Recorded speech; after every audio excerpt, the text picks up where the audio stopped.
The inventory accounts used in businesses vary greatly depending on the types of businesses.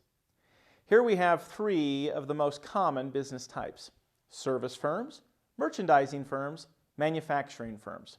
Let's learn more about them and their activities. Service firms make up the largest sector of the U.S. economy. They provide only services and basically carry no inventory or an immaterial amount.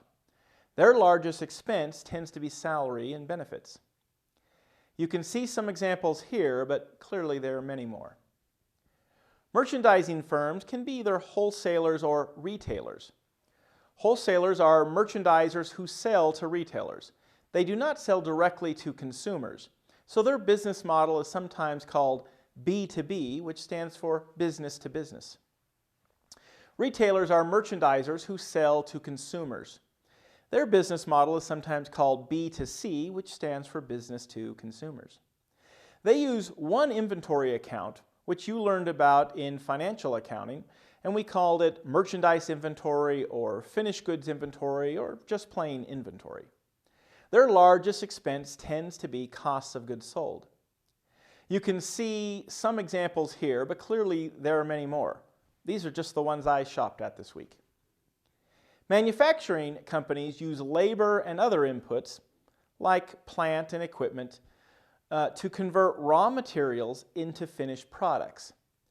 They sell their products to retailers or wholesalers primarily, but also to consumers via outlet stores, etc. Their largest expense tends to be costs of goods sold. They use three inventory accounts: raw materials, work in process, and finished goods inventory.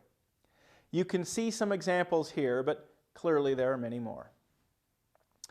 The raw material inventory account is used to account for all raw or component materials that will be used in production.